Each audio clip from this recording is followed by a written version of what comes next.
বাজারে ইলিশ মিলছে, তবে প্রতি কেজি দাম ২০০০ টাকারও বেশি।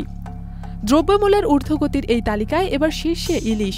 সরবরাহ কম, নদীতে চাঁদাবাজি আর জ্বালানি তেলের মূল্য বৃদ্ধি, এই তিন মূল কারণেই ইলিশের দাম চড়া বলে জানিয়েছেন মৎস্য উপদেষ্টা ফরিদা বেগম।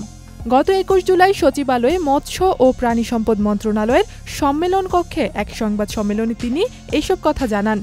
তিনি বলেন, ঢাকায় এখনও ইলিশ ঠিকমতো পৌঁছায়নি, সরবরাহ কম, নদীঘাটে এখনও চাঁদাবাজি হচ্ছে, ডিজেলের দামও বেশি, সব মিলিয়ে দাম নিয়ন্ত্রণ রাখা কঠিন হয়ে পড়ছে। শুধু চাঁদাবাজি বা ডিজেল নয়, জাটকা রক্ষার ব্যর্থতা, নদী দূষণ আর অনিয়মিত বৃষ্টির প্রভাবও পড়ছে সরাসরি।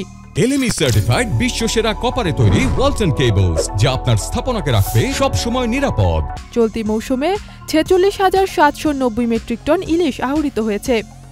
বাংলাদেশ মৎস্য গবেষণা ইনস্টিটিউটের পূর্বাভাস অনুযায়ী ২০২৪-২৫ অর্থ বছরে ইলিশ উৎপাদন ৫,৩৮,০০০ থেকে ৫,৪৫,০০০ মেট্রিক টনের মধ্যে হতে পারে।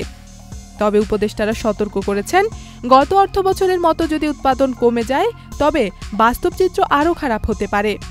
এই মুহূর্তে ঢাকার বাজারে ১ কেজির নিচের ইলিশও বিক্রি হচ্ছে ২০০০ টাকারও বেশি।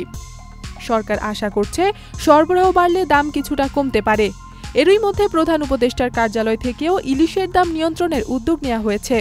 তবে বরিশাল ও চট্টগ্রাম তুলনামূলকভাবে ইলিশের দাম কম। তিনি বলেন, সৌদি আরবে ১১,০০০ মেট্রিক টন ইলিশ রফতানির অনুমোদন দেওয়া হয়েছে, যা পাঠানো হবে আগামী অক্টোবরের মধ্যে। এছাড়াও প্রবাসী বাংলাদেশিদের চাহিদা মেটাতে তুলনামূলকভাবে ১ বা ২টি দেশে ইলিশ রপ্তানি শুরু করার কথাও জানান ফরিদা বেগম। ইথিলা কবির প্রমা, চ্যানেল আই।